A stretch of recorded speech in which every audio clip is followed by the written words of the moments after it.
هذه القصة.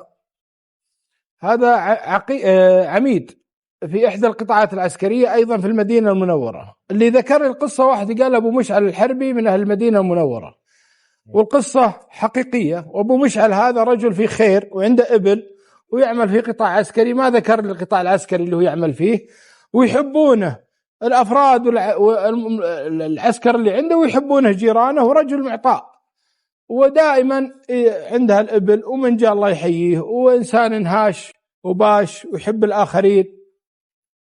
يقول يوم جاء ذاك الأيام ويتغير صحته عليه، يحسوا أن الرجل فيه شيء، فعياله جذعان ودوه المستشفى، سووا له تحاليل، سووا له هذا، ما لقوا عنده شيء واضح، يعطونه مسكنات ويعطونه من الأدوية، حتى سووا له أشعة، لكن ما وجدوا في الرجل أي شيء.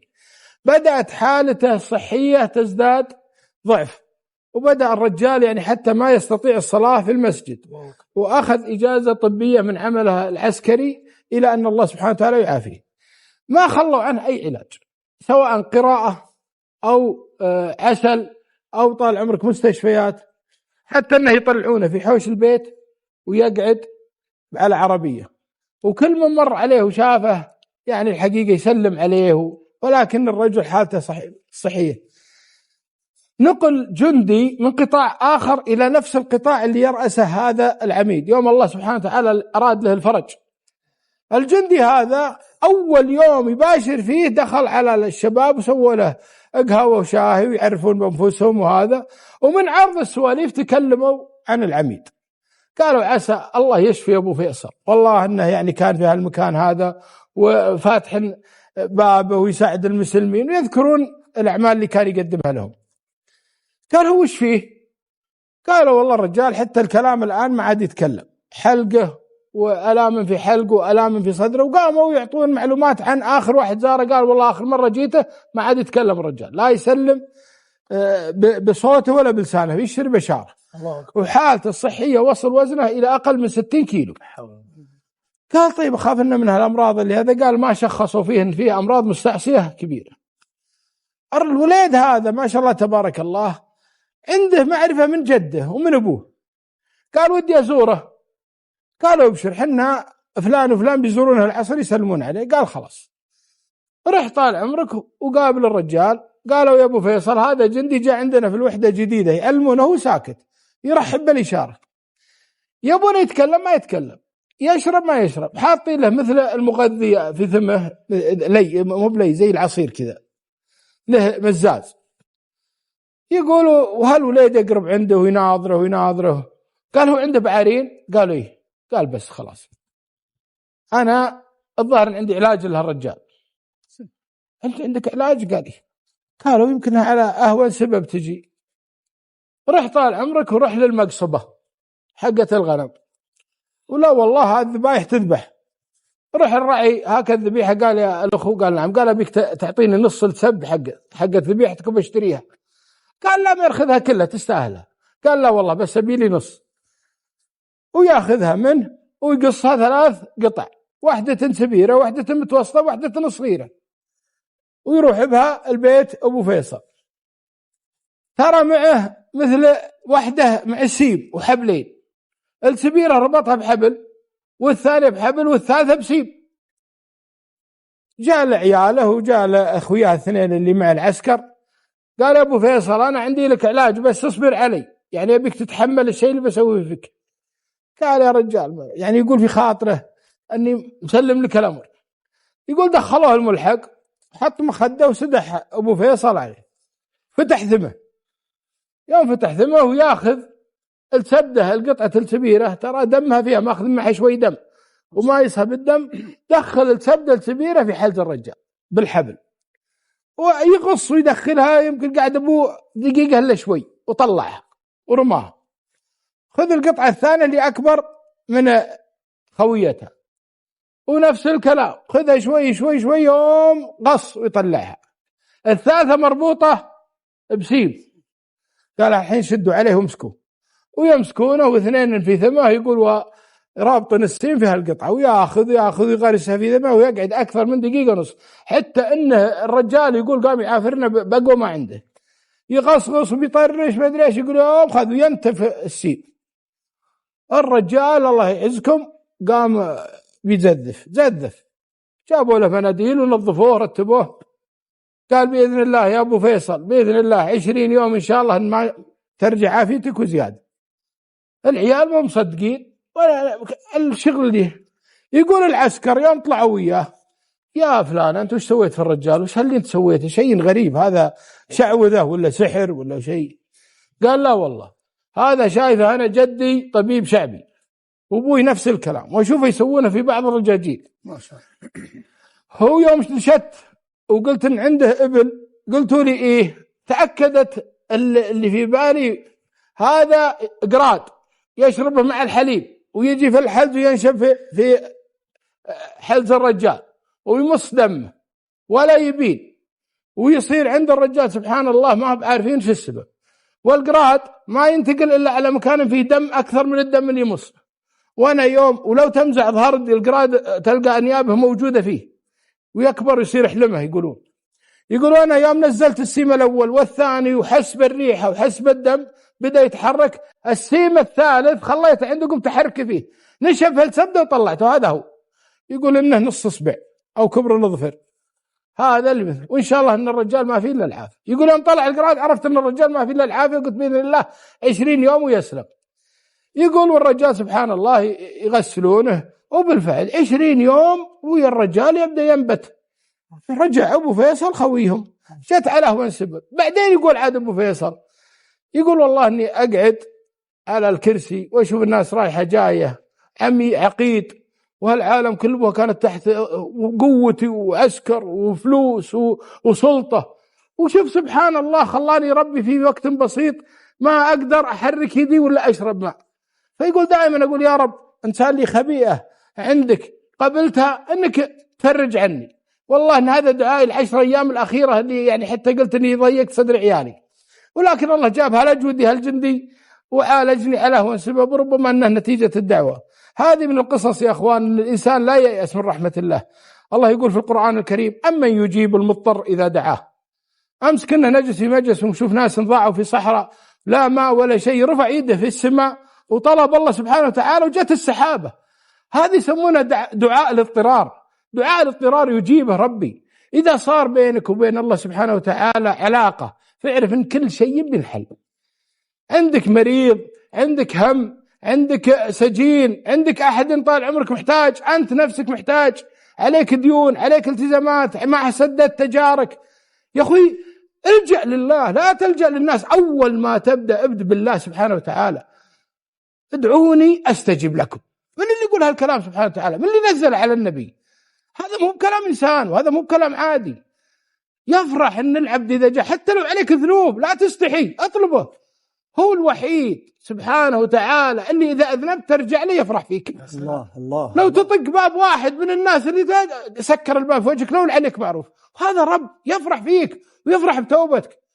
وارجع وأقول علاج حبتين حبتين حبتين، سجدتين الساعة 2 مع دمعتين، والله إن شاء الله بإذن الله ما يردك ربي، والله ما يردك. قاعد في غرفتك ما حد يدري عنك، افرش السجادة وخاطبه وانت ساجد، تكلم معه، تكلم معه من خلق، تكلم من عطاك الإسلام، تكلم من عطاك الرزق، تكلم معه واطلبه بيحقق لك اللي تبي. بس أحسن. هذه القصة حدثت في عام 1427.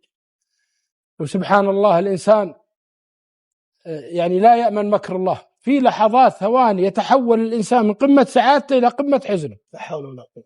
هذا شاب في منطقة أبو عريش حضر له مناسبة زواج، ويوم انتهى الزواج الساعة 2 أو 3 عمره أتوقع 17-18 سنة في أولى ثانوي. هو يقول ركبت مع خويي راجع للبيت على صلاة الفجر خالصين من الزواج في عز سعادتنا متعشين وشايف الربعي وجماعتي ومستانس معهم أخوياي.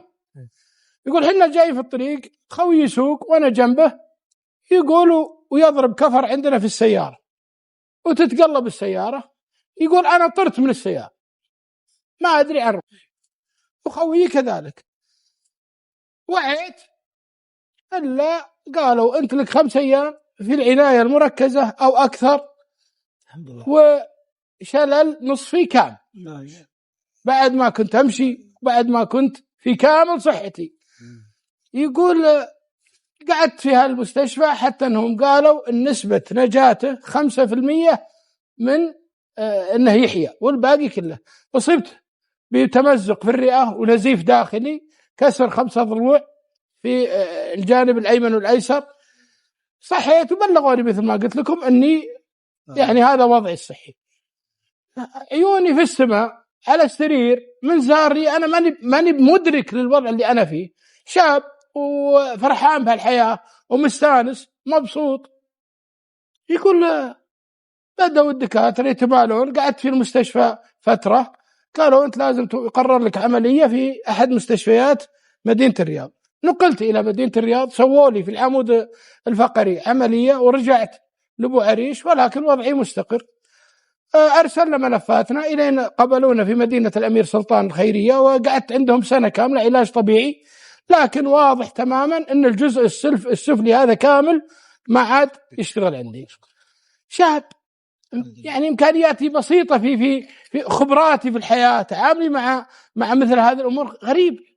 على سريري، ومن زارني تضايقت، ومن رحت مع أخوي ولا أخواني أقول وخر عن الناس هذا، خلنا نمشي. ولا يقول عشت في ضيقة، في كآبة. لجأت إلى الصلاة، لجأت إلى الدعاء، لجأت إلى الصدقة. ما يمر يوم إلا تصدق فيه حتى لو بريال. حاولت قدر المستطاع أني أفتح صفحة جديدة مع ربي، وأحاول أني أدعي قايم قاعد أن الله سبحانه وتعالى يفرج همي. وهذا الكلام يا أخوان ضروري. أول ما تصيبك مصيبة الجأ إلى الدعاء، الجأ إلى الله. لا تقول دكتور، لا تقول مستشفى، صل ركعتين واطلب من الله سبحانه وتعالى أن الله يفرج همك، لأنك تركت على طول. يقولون على سريري وهذا وضعي. قعدت فترة، سنة سنتين محطم، ما عندي ثقة في نفسي، زواج، بيت، حياة، وظيفة، ما كملت دراستي، في غرفتي. ولكنك تتخيل بهذا الوضع أنك حتى يعني غرفتي ما جهزت لوضعي. بعد كم سنة، ظهر 5 سنوات، جاني اتصال.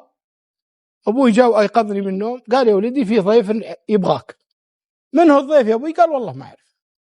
يقول يوم جيت لهاك الرجال، سلام عليكم السلام، أنت يحيى؟ قلت نعم أنا يحيى، كيف حالك يحيى؟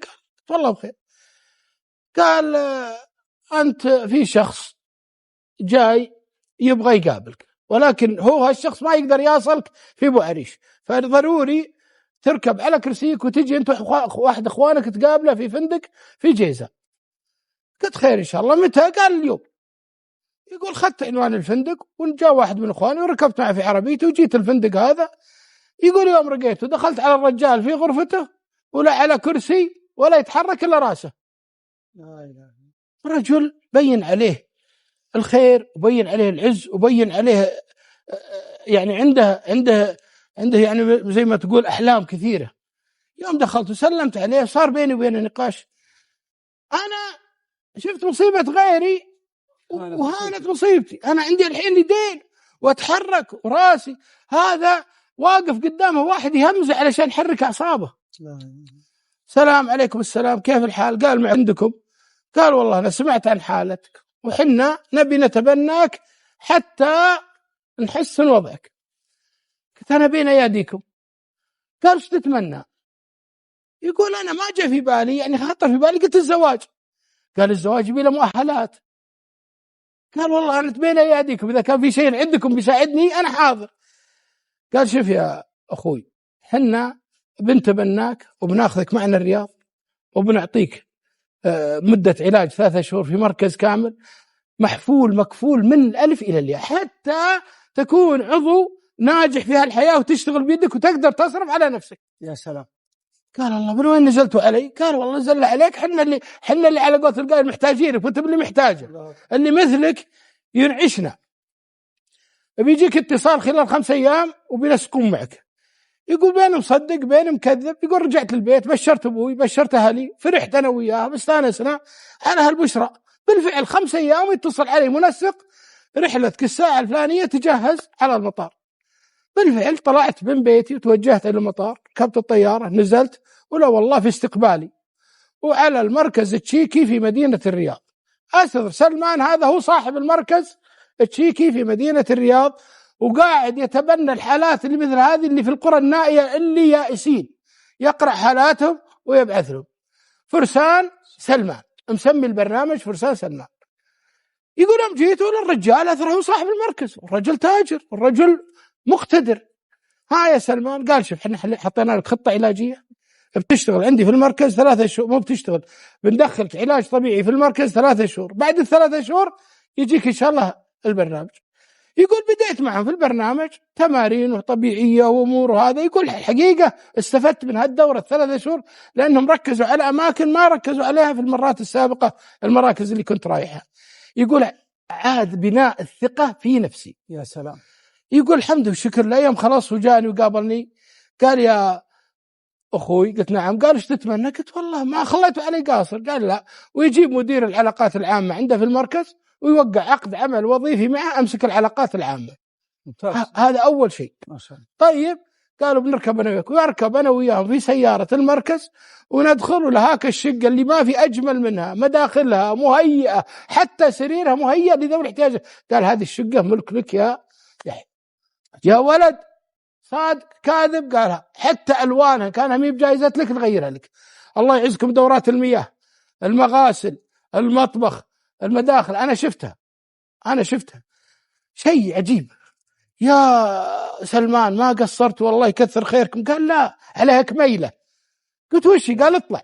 يوم طلعت للسيارة التايوتا الجديدة معدلة كاملة على أساس أنها قيادة. لا، قال حنا الحين موجهينك توجيه كامل على أساس أنك تعتمد على نفسك، راتب، سكن، وظيفة، والحمد والشكر لله، ما نبي لحد بعد الله فضل عليك، أنت هذا الميدان يا حميدان. يقول أنا الحقيقة بغيت أبكي من شدة الفرحة، ما قدرت أقاوم. يا سلمان قال هذا فضل الله، حنا حاسين بهيك، وأنا أقول لك عن نفسي أنا ما من رقبتي إلين أصبعي ما أقدر أحركه، فاحمد ربك أن يدينك تتحرك وراسك يتحرك، وأن الحمد والشكر لله في بلد مثل هذا البلد المبارك اللي يهيئ بعضنا نحن نساعد بعض. الأمر الأهم، يمكن أنت يا يحيى لجأت إلى الله حق اللجوء، والله سبحانه وتعالى قومني من نومي أدورك وأدور في ملفات قدمت إلي ولا أختار إلا اللي في بعريش. في أمر معين أنت تسويه والله يعلم، مو بأنا.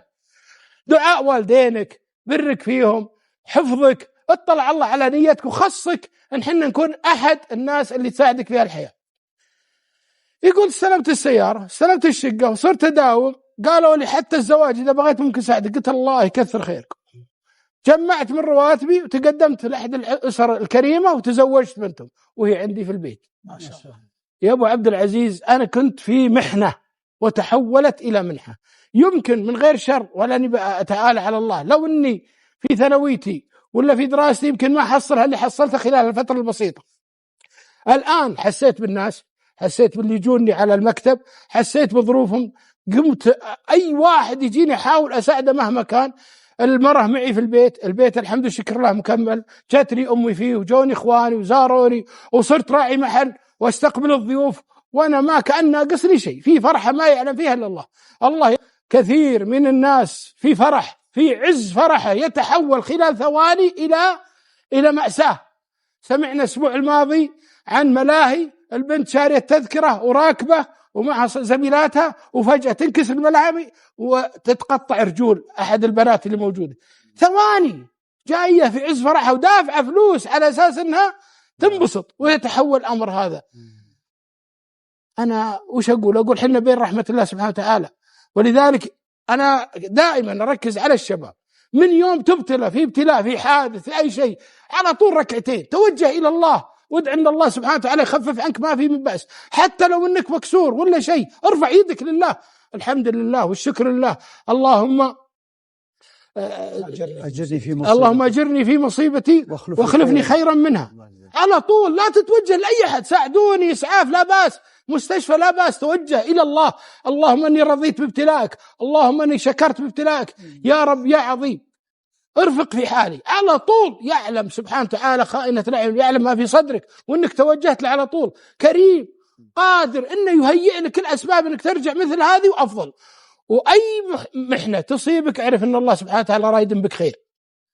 من فيه من الأنبياء اللهم صل وسلم على الرسول شج رأسه كسرت نواجذه ومات ولده الله إبراهيم وبكى على موته وطرد من بلده. يا أيوب ماذا حدث فيه؟ الأنبياء كلهم وش صار فيهم؟ كلهم ابتلوا. فإحنا بشر وشو؟ الحمد والشكر لله، نحمد الله على النعمة. وأنا أقول يا شباب اذكروا أورادكم واعرفوا أنكم أين بين أصابع الرحمن. أما في دين ولا في مصيبة انتبه لنفسك واحرصوا على أنفسكم يا شباب، ترى المصائب كبيرة والأمور الكارثية كثيرة. مكاتب الصلح في المحاكم الخاصة بالطلاق يقول جتني امرأة، طبعا يقول حنا نهيئ للقاضي الأشياء اللي تجينا، يعني مثلا قابل الزوجة اللي يبي المشكلة وأكتب فيها وأحاول أصلح بينهم قبل ما أرسلها القاضي. يقول لي عدد سنين من الخبرات أبو عمر الله يمسيه بالخير، يقول جاتني امرأة والله يا أخ عبد الله أنك والله ما تشوف منها شيء ما شاء الله تبارك الله. يقول والله أنا منكسف وهي لابسة خمارها من رأسها إلى رجلها ما تشوف شيء وتتكلم بصوت رافعة طلب خلع على زوجها. عسى ما شر يا أختي. قالت والله إنه ما أخذ مني فلوس ولا رجعها وطاقني. قال ايش طاقت فيه؟ قالت بالفارة حقت الكمبيوتر بالفارة. اي نعم. قلت طيب الفلوس إذا كان عندك تثبات نرجعها، والفارة هذه تراها ممكن إذا أنت حطيتي تقرير طبي تأخذين حقت منه، يعني مو موجب للطلاق، يصير أشياء بين الأزواج. كملت بالزوجة قالت 10 سنوات. قال 10 سنوات وين تعملين؟ قالت دكتورة في إحدى الجامعات الكبيرة. قال يا بنتي أنت دكتورة ولك 10 سنوات وأكيد بينكم حب وأكيد بينكم هذا، لكن هذا مو موجب أن تطلقين منه. قالت أبغى أطلق وبس. يقول زوجها كان حاضر وهي تتكلم الكلام هذا، كانت والله يلا أسمع صوتها.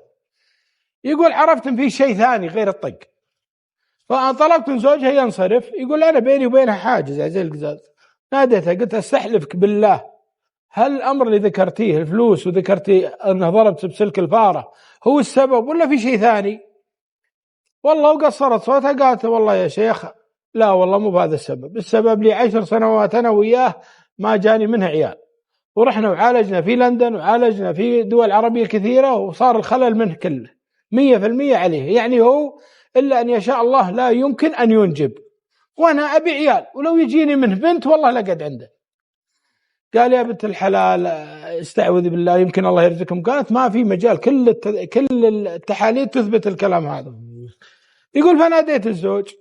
يقول قلت له ليش ما قلتي لي قبل ما أنادي الزوج؟ قلت أنت ليش ما قلتي لي أن السبب عقم عنده؟ ليش قلتي ضربه هذا؟ قالت والله ما بيحرجه قدامك يا شيخ، وبصوت دقيق. ناديت الرجال. يوم ناديته قلت يا فلان أنت عارف إن الآن المشكلة الأساسية ولك 10 سنوات متزوج المرأة، والمرأة تبي عيال يرفعونها ويشيلونها، ولا من هذا من حقها فطلقها خلها تدور غيرها إن كانك تحبها. قال والله لو يفصلون رقبتي راسي عن رقبتي فلا والله أطلقها. المرأة هذه ما هي في الحريم كلها. الله. يقول الزوج. قلت طيب كان المهر اللي دافعه قليل، فقال نرجع لك المهر 3 و4 أضعاف. قال والله لو تعطيني مال الدنيا ما طلقت. قلت يا ابن الحلال ترى إن جابت التقارير وهذا ترى كلمتين والثالثة عند الشيخ يوقع ويرجع لك مهرك الأساسي. تدرون روحوا تعالوا لي بكرة.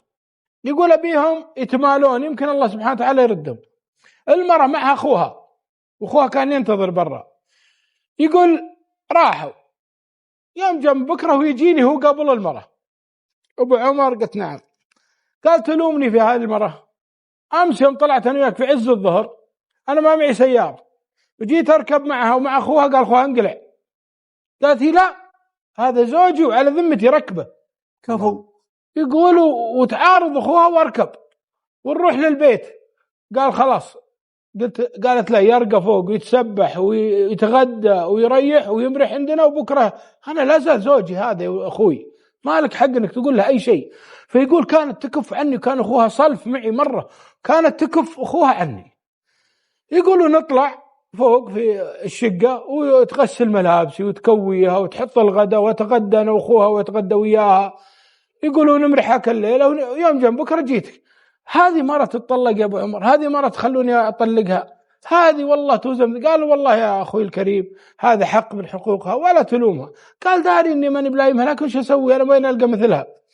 يقول بعد أخذ وعطى أنا وياه رفض أنه يطلقها، فكتبت للشيخ أن المرأة هذا وضعها وهذا التقرير الطبي اللي يثبت أن الرجل هو سبب العقب، فبالتالي الأمر عندك. يقول ما أخذنا يوم إلا الشيخ أصدر الخلع وإعادة المهر له.